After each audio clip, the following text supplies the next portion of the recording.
Inspira, hai, gimana kabar di hari ini? Semoga baik, sehat, walaupun kayaknya udah begitu semangat menyambut weekend. Tapi yang pasti di sore hari ini kita ketemu lagi untuk sajian Suara Disabilitas. Dan kali ini Suara Disabilitas akan membahas apa sih? Yang pastinya tidak kalah penting, ini adalah hal yang harus kita siasati bersama-sama agar bullying tidak semakin meluas apalagi di kalangan disabilitas. Jadi tema kita hari ini adalah cegah bullying anak disabilitas. Pesona Inspira yang nanti mau gabung boleh di 0823 2383 9996. Dan kali ini kita mau kenalan dulu, ada dua narasumber yang hebat yang udah hadir ke studio Radio Pesona. Yang pertama ada Kak Christina Setianingrum atau biasa nama beken, nama udara hitsnya adalah Kak Itin ya. Halo Kak Itin, apa kabar? Sehat, puji Tuhan. Ya, udah melanglang buana kemana aja hari ini? Ke sini, ke sebelah. Iya, Kak Itin ini adalah selaku Mitra Muda UNICEF Indonesia ya. Dan Kak Itin tidak sendiri, ditemani juga ada Bapak Agustinus Sukabasuki di selaku Kepala Sekolah SLB Karya Bakti Don Bosco Wonosobo. Halo Pak, selamat sore. Halo, selamat sore. Apa kabar Pak Agus? Puji Tuhan, baik. Baik, sehat, ya, semangat gitu ya Pak ya. Pokoknya harus menyala ya harus Pak, nggak boleh redup. Iya, betul. Oke, kita akan ngobrol tentang cegah bullying anak disabilitas. Jadi ada dua narasumber yang udah hadir nih, Pesona Inspira, boleh nanti sekedar menyapa, pengen kenalan atau gabung di 0823 2383 9996. Sebelum kita ngobrol ke tema kita tentang cegah bullying pada anak disabilitas, kita kenalan dulu ke Kak Itin nih, selaku Mitra Muda UNICEF Indonesia. Yang aku pikir ini mungkin kayak orang Jakarta gitu kan. Wah, Bandung ya Kak ya, Iya. Bandung. Oke, Kak Itin boleh mungkin sedikit perkenalan dulu dong untuk Pesona Inspira nih. Oke, namanya apa sih Kak? Ada ini nggak sih pendengar? Pesona Inspira Oke, namanya. Pesona Yes. Inspira. Halo, namaku Christina Setianingrum. Panggilannya Itin, asli dari Wonosobo. Kalau rumahku tuh di Selomerto. Selomerto Iya, ya. kalau ada Bangjo, nah nang kono kuwi lah pokoknya wilayah-wilayah Masih itu lah. kota ya? Masih kota. Belum Masih yang kota nggak tuh? Angkotnya masih 4.000 lah ya kalau dari sini. Ya, asli dari Wonosobo. Terus kalau sekarang lagi aktif berkegiatan bersama dengan UNICEF, khususnya volunteering untuk kegiatan Mitra Muda UNICEF Indonesia.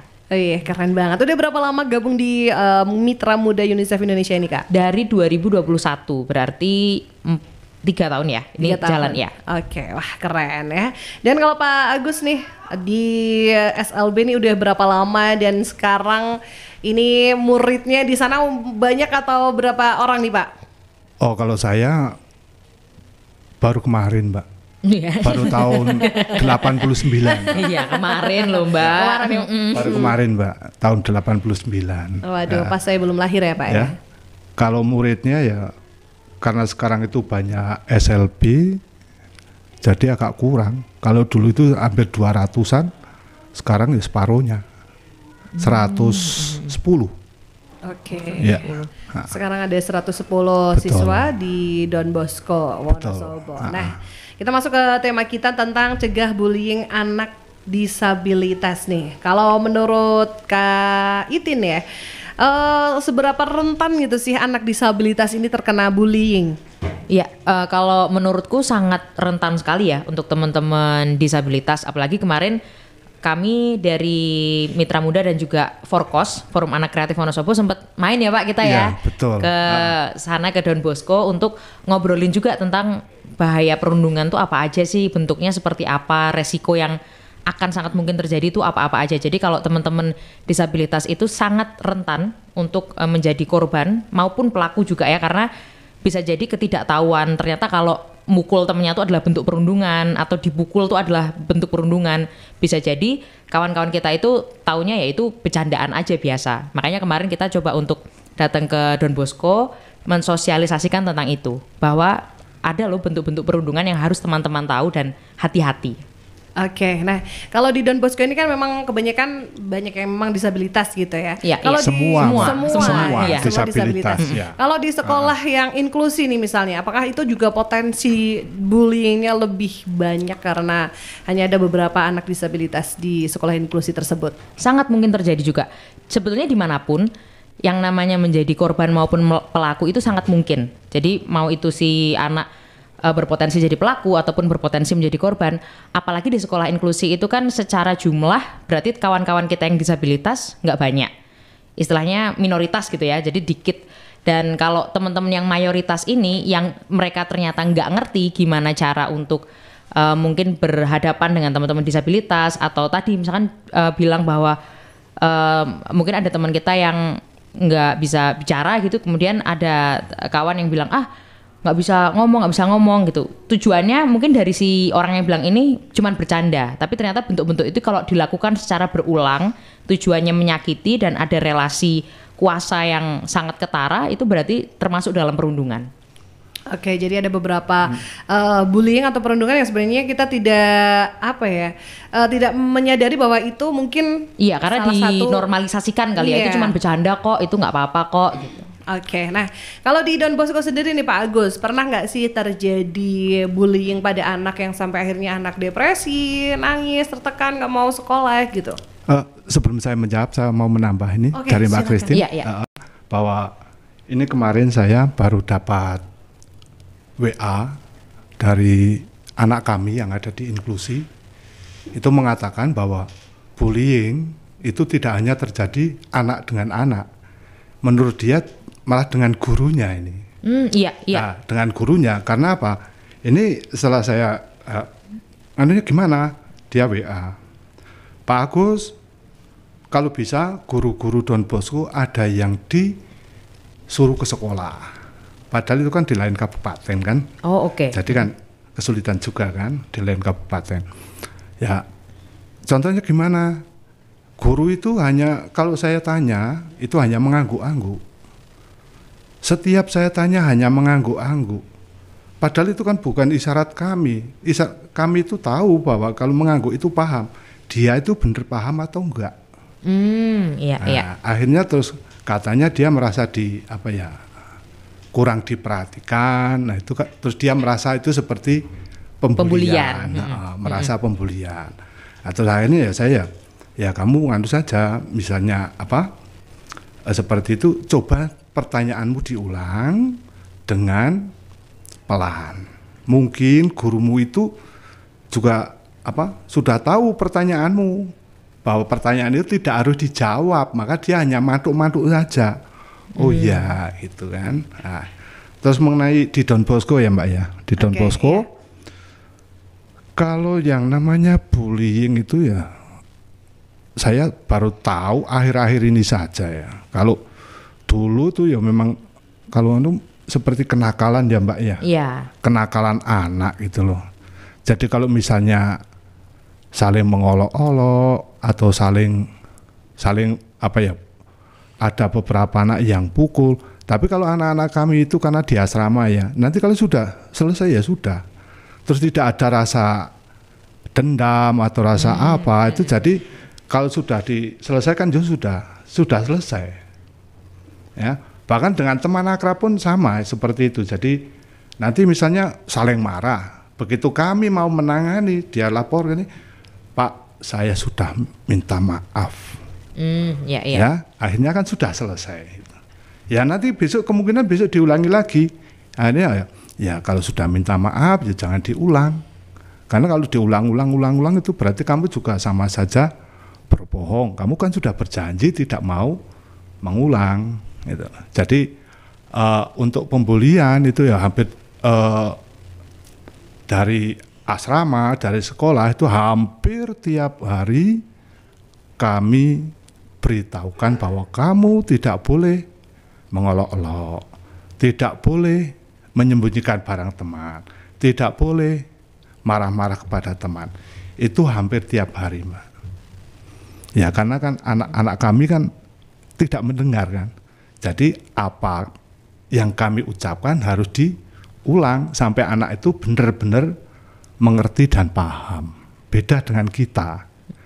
Ya, beda dengan kita. Kita misalnya dilihat itu saja sudah sudah kerosok, oh saya salah. Kalau sana enggak, memang kita kan kalau ngomong itu kan harus lihat mata, harus saling melihat. Bahkan kalau anak dimarahi itu anak harus melihat kita. Ya, anak harus melihat kita, bukan seperti kita. Kalau kita misalnya kita dimarahi orang, kita mesti tunduk, tidak berani melihat.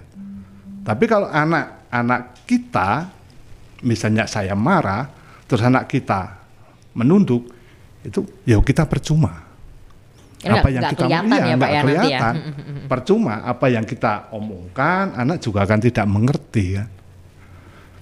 Oke, baik. Jadi tadi seperti yang disampaikan Pak Agus bahwa bullying ini tidak hanya terjadi di siswa aja, tapi gurunya juga gitu ya Pak ya. Oke, nah. Iya, tapi kalau di sekolah kami kebetulan alhamdulillah tidak ada gitu ya di Don Bosco. Cuman yang namanya ya pergesekan siswa itu wajar lah ya. Ada biasanya normal-normal saja. Namun kalau mungkin yang dilakukan secara terus-menerus itu yang nanti akan jadi PR juga buat kita. Nah, kalau bahaya dari bullying sendiri itu sebenarnya apa sih Kak Itin? Kalau bahaya bullying yang pertama adalah sangat-sangat mungkin si korban ini berpotensi untuk secara mentalnya dia jadi nggak stabil. Kemudian kalau mentalnya udah nggak stabil, secara pikiran dia pasti nanti overthinking. Kemudian bahkan akan sangat mungkin dia melakukan hal-hal yang levelnya ekstrim. Misalkan berpikiran untuk aku udahlah nggak mau di sini, nggak mau hidup aja, mau yang go away aja gitu ya, atau melakukan hal-hal yang kesana arahnya. Atau yang kedua karena dia overthinking kemudian itu mengganggu proses belajar, jadi nggak mau berangkat ke sekolah, nggak mau ketemu sama temennya. Nah mungkin yang harus digarisbawahi terkait dengan perundungan atau bullying, kalau yang tadi misalkan sesama teman gitu ya ngejek atau fisik secara pukul, kalau si A dan si B, si A mukul, B mukul, itu bukan perundungan, itu namanya perlakuan salah anak. Kalau zaman dulu namanya kenakalan anak ya Pak ya. Kalau kayak berantem lah ya, betul kayak berantem gitu. Karena secara kekuatan, power tuh mereka sama-sama punya power. Kalau perundungan, si A mukul B, B nggak bisa ngapa-ngapain. Nah, biasanya si A ini punya circle, punya teman-teman yang lain, atau dia punya relasi kuasa yang jauh. Jadi si B nggak bisa ngapa-ngapain udah. Dia akan punya power, nggak bisa ngomong, akhirnya dia tertekan, kemudian tadi overthinking, dia nggak mau sekolah, nggak mau melakukan aktivitas, bahkan kalau kita misalkan ngobrolin di Don Bosco akan sangat mungkin dia minta untuk pulang, nggak mau di asrama misalkan, aku mau pulang aja, nggak mau di sekolah, dinakalin sama temanku gitu. Oke, jadi ternyata bahayanya bisa sampai ya mungkin depresi tertekannya ya udahlah go away itu yang berbahaya gitu ya. Karena saking depresinya. Nah, kalau di Don Bosco sendiri nih bagaimana sih mensosialisasikan atau memberikan pengertian kepada anak-anak disabilitas untuk tidak melakukan bullying? Okay. Bullying pernah dilakukan dengan timnya Mbak Christine Forkos tanggal 23 yang lalu ya Mbak ya. Terus juga pernah kami lakukan dengan kepolisian, dengan psikolog, juga tenaga ahli yang lain untuk memberikan tentang bullying itu. Sebenarnya kalau bullying di Don Bosco itu boleh dikatakan lah, enggak ada lah, hanya kenakalan saja. Karena kan mereka kan kadang-kadang kan saling melawan. Tidak terus ketika ini yang satu marah terus yang satu pipis itu juga enggak melawan. Terus selama ini juga tidak ada terus saya mau pulang itu enggak. Rata-rata yang mau pulang itu karena rindu dengan orang tua atau rindu dengan kakek nenek keluarganya. Jadi enggak ada terus akibat dari bullying terus anak menjadi itu enggak ada yang seperti tadi yang dianukan itu enggak ada. Ya, karena kan dari asrama sendiri, dari sekolah kan setiap hari seperti tadi yang saya ungkapkan bahwa kamu penekanannya kamu harus rukun. Harus rukun karena kita semua menjadi saudara, kakak adik. Gitu. Oke. Wah, jadi walaupun di asrama ini tetap dianggap sebagai keluarga, harus rukun gitu betul. Ya Pak ya. Kita sebagai keluarga, kakak adik itu. Iya. Nah, kalau di Wonosobo sendiri ada nggak sih korban bullying dari kalangan disabilitas gitu Kak Itin? Kalau secara data mungkin aku kurang paham ya apakah ada atau enggak. Tapi kalau kita lihat kayak teman-teman yang di sekolah inklusi misalkan, mereka kembali lagi mereka rentan untuk menjadi korban bullying dari teman-temannya yang lain di sekolah.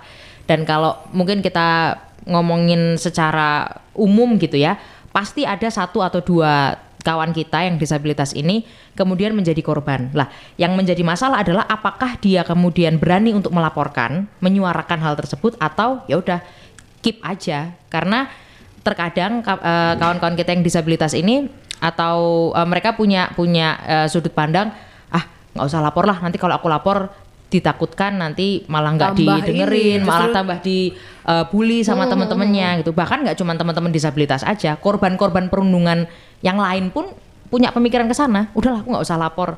Makanya perlu mungkin kegiatan kayak gini. Kemudian guru-guru yang suportif seperti Pak Agus ini harusnya banyak sekali di sekolah-sekolah kita, biar kawan-kawan kalau kemudian merasakan ada perundungan, indikasi bullying harus lapor, berani untuk melaporkan. Oke, nah apalagi kalau anak disabilitas nih misalnya punya keterbatasan untuk melaporkan gitu ya. Nah, apakah peran dari teman-teman sekitar nih juga berpengaruh gitu kalau misalnya nih anak ini ternyata memang korban bullying gitu? Iya, sangat berpengaruh karena mungkin tadi proses penyampaiannya yang disampaikan sama Pak Agus, ada kawan disabilitas yang di sekolah inklusi mungkin gurunya belum memahami apa yang disampaikan karena secara komunikasi juga nggak seperti teman-teman yang lain gitu ya, tidak seperti kita. Kalau kita kan sudah memahami bagaimana karakter si anak, ya. Jadi anak-anak, terutama anak-anak kami itu kan tidak sama dengan anak-anak yang mendengar. Kalau anak mendengar ya kita ngomong sekali 2 kali sudah paham. Tapi kalau anak-anak kami ya ngomongnya harus berulang-ulang. Apalagi tadi kalau marah harus bener-bener ngeliatin kalau ini tuh lagi ekspresi marah gitu ya Pak ya. Jadi nanti kalau misalnya kita marah, kita melarang, itu juga harus ada alasannya. Jadi tidak hanya asal kita marah, itu enggak. Jadi nanti kenapa saya marah? Itu harus sebelumnya kalau saya di asrama itu ya, sebelum ketika anak masuk asrama itu saya sudah memberi rambu-rambu. Kalau saya marah berarti kamu melakukan ini dan ini. Jadi anak secara langsung sudah tahu, oh saya melakukan ini. Jadi anak sudah bisa untuk menilai diri sendiri bahwa oh iya saya salah karena dulu Pak Agus sudah ngomong ini, saya kok sekarang melakukan perbuatan itu gitu loh. Bahkan yang menarik kemarin waktu kita ke SLB, teman-teman Forkos, kami mikirnya ya, ini udah bahasa yang paling mudah untuk anak-anak gitu, untuk teman-teman disabilitas. Ternyata enggak. Kami di sana untungnya dibantu sama guru-guru yang sangat suportif. Apa yang kita sampaikan masih diterjemahkan lagi dengan bahasa yang sederhana ke teman-teman. Padahal menurut kami itu udah paling sederhana. Makanya kan ada bahasa oral, translate gitu, penerjemahnya. Oke, pakai bahasa oral juga gitu ya. Oral, pakai oral. Jadi translate-nya juga bukan isyarat, Mbak. Jadi translate-nya juga ngomong, tapi ngomongannya itu lebih disederhanakan. Ya, lebih disederhanakan. Pengalaman kemarin Mbak Itin main ke Don Bosco, gimana antusias dari teman-teman di sana? Wah, luar biasa, keren banget. Kita kemarin tuh dibagi jadi 2 sesi ya Pak, kelas kecil dan kelas besar. Waktu kelas kecil ini juga cukup challenging karena kalau kelas besar kan mereka udah mulai memahami ya Pak ya. Yang kecil masih ini karena masih baru, kemudian transisi dari liburan. Jadi habis liburan terus mereka masuk langsung dapat sosialisasi tentang perundungan, kemudian bahaya menggunakan gawai kalau berlebihan gitu ya, bagaimana menggunakan internet dengan sehat. Untungnya tadi dibantu sama guru-guru yang suportif, jadi bisa menyampaikan pesan-pesan kunci kami ke kawan-kawan. Itu juga masih kami ulang. Iya ya Pak ya. Masih kami ulang. Sepulangnya Mbak Itin ini masih diulang lagi Pak. Masih kami ulang di kelas, juga di asrama masih kami ulang. Jadi supaya apa yang diterima paginya itu benar-benar menjadi miliknya. Miliknya. Jadi nanti kamu tidak boleh ini. Masih ingat? Dulu juga sama, dari kepolisian ngomong juga tidak boleh. Dari psikolog juga ngomong tidak boleh. Jadi anak tetap iya. Jadi anak itu ya memang harus selalu diingatkan, Mbak. Jadi kita memang harus boleh dikatakan sabar lah. Iya. Harus ekstra sabarnya. Mungkin kemarin juga ini Mbak Christine juga merasakan bagaimana saya harus bersabar ngomong mungkin kalau di sekolah lain Mbak Christine ya ngomong sekali sudah sampai. Tapi mungkin sampai 2 kali 3 kali. Kalau hanya 2 kali 3 kali itu saya anggap itu ringan Mbak. Kami lebih dari itu Mbak. Makanya saya applause lah untuk tim-tim guru itu luar biasa loh Mbak di sana. Kesabarannya, menerjemahkan bahasa yang menurut kami itu udah paling mudah. Ternyata masih ada yang lebih mudah lagi gitu ya. Benar. Apalagi kalau ada kata-kata yang boleh dikatakan seperti abstrak ya. Nah, itu kita harus menerjemahkan bagaimana bahasa itu benar-benar bisa dimengerti oleh anak. Seperti gampang saja misalnya menghormati, menghargai. Menghormati ya tahunya dia seperti hormat itu. Hormat bendera, hormat itu. Tahunya itu. Menghargai nanti akan bertanya, berapa duit? Harga. Ya, kata dasarnya kan harga. Kan itu, anaknya tahunya itu. Jadi kan itu kata-kata yang abstrak kan. Itu jadi sulit untuk dipahami oleh anak. Akhirnya dikasih tahu contoh ini ya Pak, realnya ya Pak realnya. Karena kan anak-anak itu kan pemata ya Mbak ya, pemata kan. Jadi ya apa yang dilihat, kalau orang tua misalnya orang tua melakukan kekerasan akan dianggap juga bahwa itu baik. Akan dianggap juga baik karena orang tua saya melakukan. Nah terutama anak-anak kami yang bermasalah itu juga dari keluarga yang broken home bermasalah juga, iya. Jadi kalau orang tuanya baik-baik saja ya anaknya juga baik. Nah, rata-rata yang kami terima seperti itu. Pengalaman saya dari tahun 89 itu seperti itu. Oke. Pak. Jadi kalau misalnya latar belakangnya macam-macam, beraneka ragam ya. Oke. Jadi kalau misalnya mau di sana nih harus kesabarannya tidak boleh setipis tisu ya Pak ya. Karena tadi Mbak Itin yang 2 kali 3 kali masih diulangi lagi ternyata sama Pak Agus. Oke. Menarik sekali perbincangan kita ya Pesona Inspira ya. Kita akan kembali lagi setelah ini. Buat Pesona Inspira yang udah gabung ini ada beberapa WA yang masuk. Setelah ini pertanyaannya akan segera kami tanyakan langsung ke narasumber. Kita akan jeda sejenak, kita akan kembali sesaat lagi. Jadi tetap di Suara Disabilitas 92,1 FM Radio Pesona, stasiun informasi terbaikmu. Pesona Inspira masih di Suara Disabilitas. Kita masih asik banget ngobrol tentang bullying untuk disabilitas. Sebenarnya kita harus mencegah tidak hanya kerentanan ini terjadi pada manusia normal lainnya, tapi juga sangat rentan terhadap disabilitas. Nah, masih bersama dengan Mbak Itin dan juga Pak Agus. Ini ada pertanyaan yang masuk, saya bacakan dulu. Dari Febri di Wonosobo aja pengen tanya untuk jenis bullying tuh sebenarnya apa aja sih Kak Itin? Apakah menjulurkan lidah kepada disabilitas itu sudah termasuk jenis bullying? Iya. Kalau jenis bullying itu ada verbal, non-verbal, kemudian sekarang karena kita pakai media sosial juga ya, jadi secara cyberbullying dan mungkin kalau kita ngomongin soal yang secara fisik gitu ya, kalau fisik jelas mukul, kemudian nendang, bahkan ada juga yang bentuk perundungannya itu malak, jadi minta duit nih sama temennya, tapi itu dilakukan secara berulang. Dan tadi ada, pokoknya kalau perundungan itu kata kuncinya 3. Berulang, ada relasi kuasa, dan tujuannya menyakiti. Memang tujuannya pengen bikin dia yaudah duitnya habis. Jadi biar buat aku aja. Tadi ada ada mukul, ada nendang, kemudian ngejambak gitu misalkan ya. Atau bahkan meludahi, menjulurkan lidah pun termasuk kalau itu dilakukan secara berulang sampai si korban itu merasa bahwa tidak nyaman. Betul, nggak nyaman dan ya dia nggak bisa melawan juga. Kalau beda misalkan aku terus dibalas lagi gitu-gitu doang ya, itu ya perlakuan salah anak itu namanya. Kemudian kalau di secara obrolan gitu ya, karena mungkin ada beberapa teman disabilitas lain misalkan dibilang apa gitu, diejek-ejek, itu juga salah satu bentuk perundungan. Dan yang tadi terakhir yang juga masif terjadi di online, jadi cyberbullying sampai di unek-unek kayak apalah di media sosial, bahkan kadang-kadang tuh aku juga mikir ini si pelaku nih yang nulis kata-kata kayak gitu, apa yo nggak difilter dulu ya perasaannya ketika nulis kayak gitu loh. Ngapain lagi nulisin kata-kata jahat, sama-sama 30 detikmu tuh terbuang.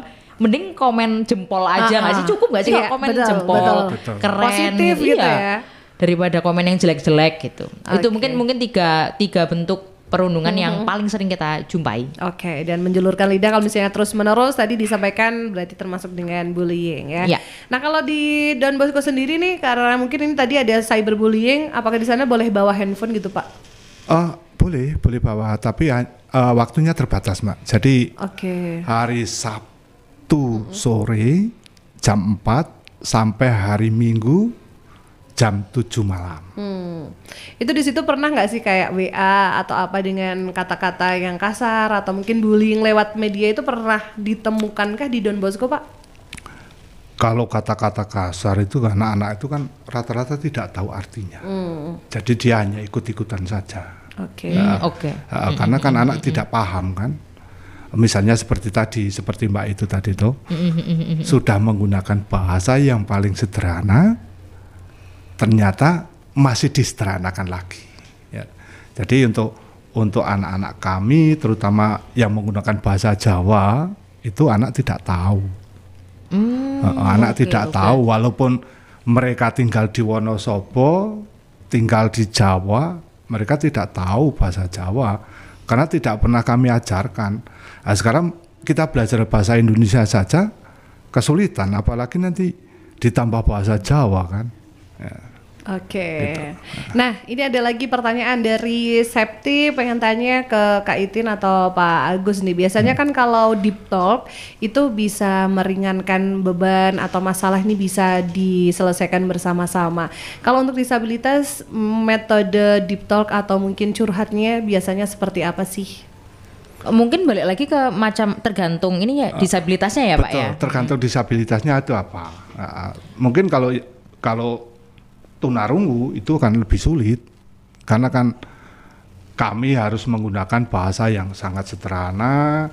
Nanti terus kalau saya ngomong seperti ini anak mengerti atau tidak kan beda dengan misalnya kalau tunanetra, tunadaksa itu mungkin karena bahasanya juga seperti kita kan sehari-hari gitu sehari-hari kan. Kalau untuk di asrama atau di sekolah, misalnya ada anak yang melakukan seperti itu, ya kami temukan berdua, terus kami cari kenapa bisa terjadi seperti itu. Ya awalnya sih dia hanya bercanda, tapi terus yang nanggapinya itu yang lain itu saja. Yang lain sih nggak ada, terus saling terus nanti lapor sana lapor sini itu nggak ada. Prosesnya jadi tergantung disabilitasnya gitu. Kalau pengalamanku pernah ngobrol dengan salah satu tunanetra. Jadi di Semarang waktu itu kita ada komunitas, kemudian kita ngobrol sama teman tunanetra dan ya kita sharingnya seperti umum aja gitu. Kayak teman-teman pada inilah sehari-hari gitu, karena pakai bahasa sehari-hari. Tapi memang deep talk ini bisa meringankan dan mencegah. Sangat bisa. Jadi kita mencegah bullying itu terjadi. Kita yang pinter-pinter untuk mungkin cari celah ngobrol pertanyaannya, kemudian mancing pesan-pesan kuncinya apa yang mau disampaikan gitu. Satu lagi nih ada Irfan di Kertek mau tanya, sejauh ini ada nggak sih sanksi yang bikin jera walaupun mungkin si pelaku bullying ini biasanya memiliki kekuasaan atau power? Kalau kita ngomongin tentang perlindungan anak ya, misalkan si korban adalah anak, si pelaku juga anak. Kita nggak bisa semena-mena, wah harus dipenjara misalkan, istilahnya gitu, harus dipenjara, harus dikasih sanksi, harus dikeluarin dari sekolah. Nggak bisa, karena secara aturan si pelaku kalau usianya masih anak, masih di bawah 18 tahun, itu juga harus dilindungi hak-haknya. Beda cerita kalau si pelaku ini sudah dewasa, berarti di atas 18 tahun. Secara hukum udah berbeda tuh. Tapi kalau usianya, aku berasumsi misalkan pelakunya masih usia anak deh gitu. Yang bisa kita lakukan adalah memaksimalkan proses mediasi. Jadi tadi ngobrol, kira-kira masalahmu kenapa sih kok harus sampai ngecek si B misalkan. Kemudian kita juga tanyakan si B kenapa muncul respon kamu merasa disakiti, si A juga kita ajakin ngobrol. Jadi kita mendengarkan dari dua sisi, kita maksimalkan dulu proses mediasi. Itu yang paling sering kita lakukan. Oke, jadi memang karena pelaku juga masih di bawah umur gitu ya, masih pelaku usia anak, jadi memang jadi nggak bisa kita semena-mena karena mereka juga punya hak, walaupun kadang-kadang kita gemes ya, tapi kembali lagi karena perlindungan anak untuk semuanya, nggak cuma untuk istilahnya korban kita utamakan, tapi pelaku juga kalau usianya anak kita tetap harus support. Siapa tahu memang pelaku ini memang ketidaktahuan tentang bullying bisa dan jadi nggak tahu, atau ada tadi latar belakang backgroundnya dia tuh yang wah ternyata itu yang menyebabkan dia jadi seorang pelaku, itu yang menyebabkan dia ngejek teman-temannya gitu. Oke, ada yang bertanya nih Kak Itin, kalau untuk mencegah bullying terjadi itu sebenarnya apa aja sih?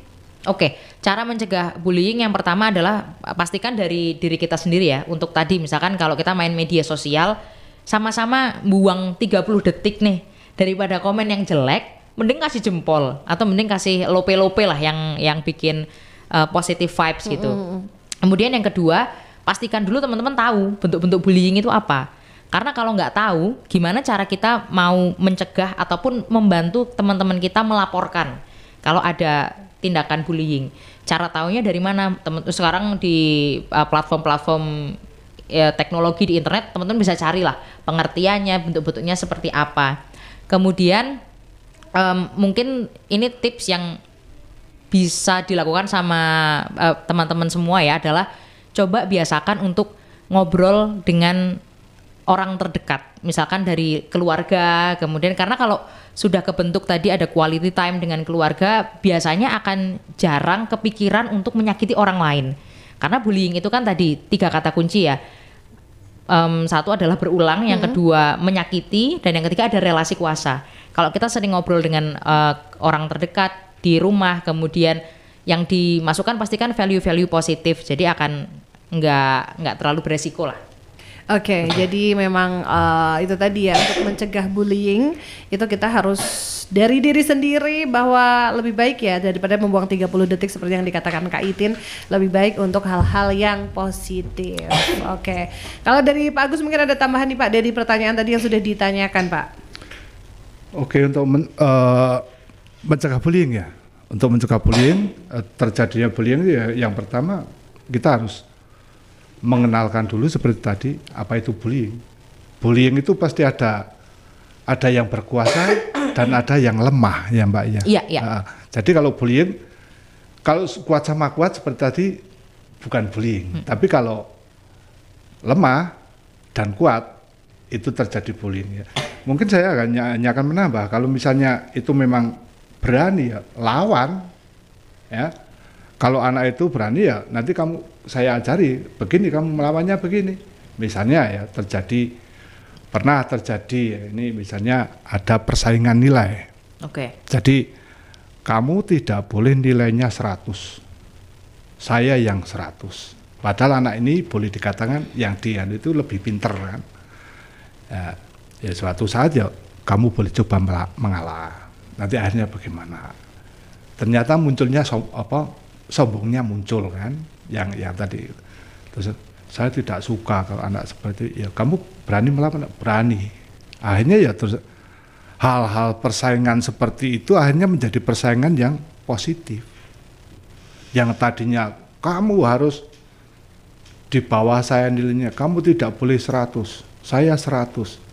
Ya akhirnya ya lawan kamu. Ya akhirnya dengan cara melawan seperti itu, terus terjadilah persaingan yang sehat. Aku nggak kepikiran loh Mbak, kalau ada bentuk perundungan yang kayak gini. Yang positif banget gitu. Iya. Itu kan juga perundungan juga perundungan, kan itu karena kan? aku ya makasih Pak, itu bisa buat nambah. Karena itu tadi kadang-kadang ya kita cuman fokusnya hanya ke pukul, ngecek. Ternyata ada juga perundungan yang kamu nggak boleh lebih bagus dari aku. Menarik. Iya. Dan ini banyak terjadi di lingkungan. Itu makasih, juga sampai anaknya itu juga sampai melapor sama orang tuanya. Melapor orang tuanya ya kamu harus melawan. Nggak mau, you know? Ternyata setelah saya omong ya kamu harus melawan. Melawannya seperti itu, bukan cara kekerasan. Kalau dia marah bagaimana? Tinggal saja pergi. gitu loh. Kabur lari. Soalnya udah ngalah malah dianya sombong ya kan. Ya supaya tidak terjadi bentrok itu. Iya, tadi, iya, ya. iya. Wow. Oke, ya ini jadi ternyata ada tambahan lagi nih. Wah, menarik nih. Kalau ke sekolah-sekolah tak tambahin ini nih. Teman-teman ada bentuk bullying baru ya. Makanya Hati-hati. Mbak Christine sering-seringlah ke SLB, Mbak. Oh, Ke sekolah kami, Mbak. siap. Nanti sama pesona kita sana Jadi main-main. biar Mbak Iten semakin memahami bahasa oral dan juga bahasanya Iya. mereka. Kalau bahasa oral sih nggak masalah, Mbak. Ini kan Ada bahasa isyaratnya juga, oralnya Pak. kan kita ini sudah oral kan. Hanya mungkin nanti kalau ke Don Bosco jadi letak bisa ngomong A yang benar itu bagaimana, B yang benar itu bagaimana, C yang benar itu bagaimana. Itu nanti ahlinya kan Pak Tejo itu. Wah, kita akan undang Pak Tejo ya. Mas Tejo itu ahlinya. Kita akan kursus bersama Iya, ya. kursus bersama. Nah, itu ahlinya itu. Oke, ada lagi yang bertanya nih dari Arina, mau tanya gimana sih cara speak up kalau misalnya ada bullying, takutnya kalau misalnya gagal speak up makin dibully. Iya, kalau ngomongin cara untuk berani melaporkan itu seperti apa, step-stepnya mau itu teman-teman disabilitas atau enggak sama.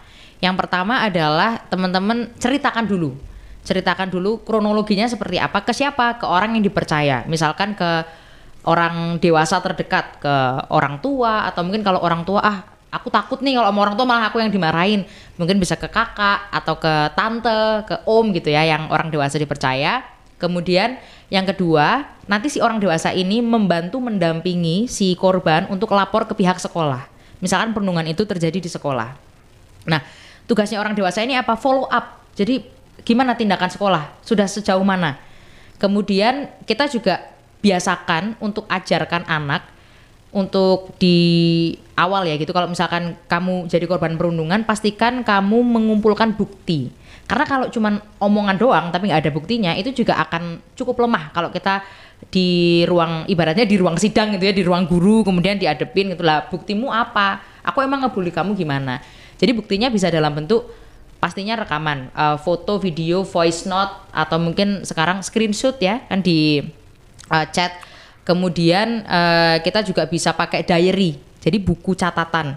Itu juga sangat-sangat penting karena kalau kemudian amit-amit sampai ada yang meninggal dunia, kemudian ditemukan diary-nya, kita jadi ngerti oh kronologinya seperti ini. Atau kalaupun enggak amit-amit jangan sampai meninggal, tapi ketika kita ada proses tadi diskusi mediasi gitu, kita punya bukti ini loh yang harus ditunjukkan. Dan yang ketiga memang harus punya backingan. Backingan itu bukan berarti pejabat atau apa enggak, orang tapi dalam bukan ya? bukan orang dalam, tapi teman-teman yang menjadi saksi. Atau misalkan tadi orang dewasa yang kita pilih itu juga termasuk backingan kita. Jadi jangan takut untuk menyuarakan, dan bisa juga ke misalkan minta tolong ke Dinas Perempuan dan Anak, atau misalkan ke teman-teman Forkos minta didampingi ke Pak Agus. Ke aku juga bisa. Jadi minta tolong ke teman-teman yang profesional lah, tenaga ahli gitu. Oke, jadi tidak cuma bukti tapi saksi ini juga penting ya. Siapa tahu ada yang memang benar-benar melihat perundungan itu terjadi berulang kali. Apalagi kan ditakutkan malah drama kan, ternyata si korban ini lebay gitu kan, lebay. Bisa jadi. Oke. Mungkin saya bisa menambahkan Iya, silakan, Pak. kalau di kami mah boleh katakan lebih simpel, Mbak. Oke, gimana Pak? Lebih simpel karena kalau misalnya itu yang melapor itu biasanya itu ketua asrama, atau di sana kan ada di asrama, Mbak. Jadi nanti ini melaporkan kepada kami, Tapi nanti kalau sudah itu masalah itu sudah diselesaikan dengan ketua asramanya, ya sudah, Mbak. Kami tidak ngapa-ngapain, Mbak. Oh, oke. Berarti ada level-level ininya ya, Pak ya. Oke, penyelesaian. Nanti, penyelesaian. Jadi nanti kalau antar teman itu sudah bisa selesai ya sudah. Karena kan anak kan lebih mengerti kan daripada kami, walaupun kami berkecimpung di sana sudah lama kan. Karena anak tunarungu itu betul-betul jujur, Mbak. Iya. Kalau dia tidak suka ya tidak suka. Kalau dia suka, suka. Oke. Nice. Jadi ya sangat-sangat jujur. Mungkin beda dengan kita, Mbak. Kalau kita mungkin bisa nutup-nutupi, padahal saya tidak suka. Anak-anak enggak bisa. Kalau dia tidak suka ya memang benar tidak suka. Kalau suka ya suka. tulus gitu ya Pak, Iya, jujur gitu ya Pak ya. jujur, Oke. jujur Mbak. Iya, tadi kan disampaikan Mbak Iti nih bahwa buku diary ini ternyata penting juga gitu ya Mbak Penting, ya. penting. Nah ini apakah di Don Bosco nih anak-anak setiap hari ada diary yang memang harus mereka isi gitu Pak? Apalagi kan kalau disabilitas nih mungkin diary ini sebagai apa ya, kayak penting juga gitu. Untuk sementara belum ada Mbak. Oh, Itu oke. mungkin ide bagus Mbak bagi kami Mbak. Tapi diarinya itu malah itu Mbak surat dari Don Bosco ke Dina Upakara Mbak. Oke. Wah. Jadi surat cinta dong Surat berarti ya. cintaku yang pertama. Jadi bentuknya buku Mbak itu Mbak. Oke. Tapi ya kami kadang-kadang juga ngecek ya. Jadi nanti jangan sampai nanti ketika menulis itu ada kata-kata yang kasar. Oke, baik. Nah, apakah peran keluarga dan juga peran lingkungan sekitar ini penting untuk mencegah terjadinya bullying, khususnya di teman-teman disabilitas? Oh sangat penting Mbak itu Mbak, sangat penting. Jadi nanti setiap saat kami juga sering ngobrol bahwa kami yang berkecimpung di asrama jangan sampailah membuat kata-kata atau mengucapkan kata-kata yang kasar, membuat isyarat-isyarat yang membuat sakit hati atau bahkan memukul. Itu sekarang itu tidak pernah itu Mbak seperti itu. Jadi apalagi setelah ini rame-ramenya ada laporan-laporan itu tuh, kami itu mau berkata kasar saja, berkata keras saja juga takut loh. Nanti kalau sampai dilaporkan, Oh ya padahal misalkan cuma bilang getuk gitu, tapi kan keras getuk. Wah itu kan. ya. Wah, Iya, repot apalagi kalau kepala gitu sekolah ya. usianya udah 18 tahun ke atas. Iya, hukumnya udah beda, hukumnya beda. Nah, kan repot juga kan sekarang itu tuh. Nah, makanya kan terus penekanannya sekarang kan terus pada pembelajaran pada akhlak. Kan. Akhlak akhirnya nanti larinya ke anti bullying itu tadi kan. Iya, Oke. iya. Anti bullying tadi bahwa anak harus begini, ya sebenarnya kami juga sebagai orang tua juga harus mengimbangi kan. Apalagi anak-anak kami itu juga pemata seperti tadi. Apa yang dilakukan orang yang lebih tua itu akan dicontoh, Siap. akan Oke. dicontoh.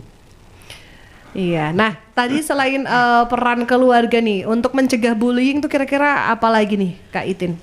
Lingkungan sekitar, misalkan teman-teman tadi ya, karena Circle apakah juga circle mempengaruhi? penting banget. Karena kalau kita ngobrolin kenapa bullying itu terjadi kan tadi ya kata kuncinya ada relasi kuasa. Relasi kuasa berhubungan erat dengan circle geng-gengan. Kalau kemudian kita salah masuk ke circle yang kok ternyata suka ngebully orang, suka jelek-jelekin orang, suka mukul-mukulin orang, malakin orang. Nah, itu yang akan membuat habit kita pun ngikut ke sana. Makanya mungkin kalau teman-teman itu harus punya keberanian untuk ya say no, bilang nggak mau. Saya nggak suka gitu. Saya nggak mau ngikutin hal-hal yang kayak gini.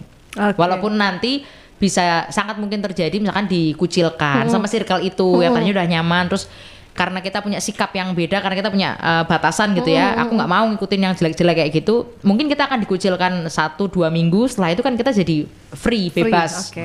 dari hal-hal negatif. Oke, harus melepaskan yang toksik Wah, itu ya. Ngomongin soal toksik, saya kembalikan lagi. Tadi tuh nggak selesai nih kalau. Oke, jadi artinya sangat penting banget. Nah, ke depan kalau Kak Itin sendiri ada rencana campaign untuk bullying, apalagi untuk disabilitas nggak sih? Iya, jadi di bulan Agustus September ini rencana aku dan tim dari Forkos dan Jawara Internet Sehat itu akan keliling ke kurang lebih 15 sekolah untuk ngobrolin tentang perundungan, kemudian internet baik dan juga tips public speaking ke teman-teman dari SD sampai SMA. Kemudian nanti semoga Ini bisa SLB enggak nih? SLB Kok nggak lagi ya disebut Pak ya. tadi? Saya baru mau loh Pak, baru mau. Nah nanti di bulan November gitu ya, di bulan November rencananya kemarin ngobrol juga sama Mas Tejo, seru nih kalau kita bikin kolaborasi dari teman-teman Forum Anak dengan SLB untuk roadshow ke SMA ngobrolin tentang sekolah inklusi yang ideal tuh sebenarnya seperti apa, langsung dari teman-teman SLB ini, dan yang ramah anak tuh seperti apa. Oke, jadi rencana ke depan seperti itu ya. Apakah Yap. ini juga sama Pak Agus punya Direstui nggak, Pak, rencana, November, Pak? campaign sosialisasi atau apa nih untuk mencegah Saya bullying? sangat merestui itu. Yeay. Woi, langsung ACC. ACC. Saya langsung ACC itu. Nanti seandainya untuk yang pertama di sekolah kami juga nggak apa-apa. Oke. Sudah saya izinkan ini. Oke, siap. Asik. Lampu hijau. Langsung gas ya. langsung ACC. Oke, ya ini karena perbincangan kita dari tadi tidak terasa ya, sudah di penghujung acara. Saatnya berarti dari masing-masing narasumber untuk memberikan harapan atau juga sekaligus closing statement terkait dengan tema kita hari ini, cegah bullying pada disabilitas. Silahkan nih dari Kak Itin dulu atau dari Pak Agus, monggo. Yang muda dulu. Oh, yang muda berarti Pak Agus dulu silakan. Karena kan saya baru dari tahun 89. iya, baru kemarin ya. Baru kemarin dari 89. Oke, terkait dengan perundungan, memastikan ke teman-teman bahwa perundungan itu mau dalam bentuk apapun adalah hal yang sangat jelek, hal yang sangat nggak oke, nggak keren, nggak marak ke dikit-dikit tambah ganteng apa tambah ayu, gitu ya. Jadi stop teman-teman untuk melakukan perundungan, dan kalau teman-teman terindikasi menjadi korban harus berani melaporkan. Oke, wah pokoknya kalau ada korban harus berani melaporkan. Yaps. Kuncinya itu. Kalau dari Pak Agus silakan. Cukup 2 kata, harus berani melapor. Wah, 3 dong, tiga Pak. dong. 3 dong, Pak. Tiga kata. Ulangi, Pak.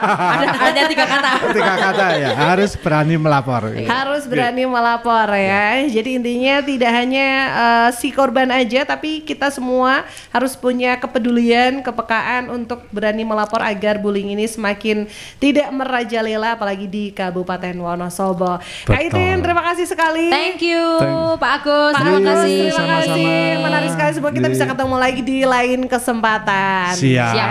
Oke, terima kasih, sukses selalu pastinya, dan sampai ketemu lagi Pesona Inspira di Suara Disabilitas edisi berikutnya. Untuk yang udah gabung di WA, terima kasih banyak. Semoga pertanyaan-pertanyaannya terjawab dan sampai ketemu lagi di lain kesempatan. Saya Mita dan juga narasumber ada Kak Itin, Pak Agus pamit. Sampai ketemu lagi. Selamat sore. Sampai jumpa. Assalamualaikum warahmatullahi wabarakatuh.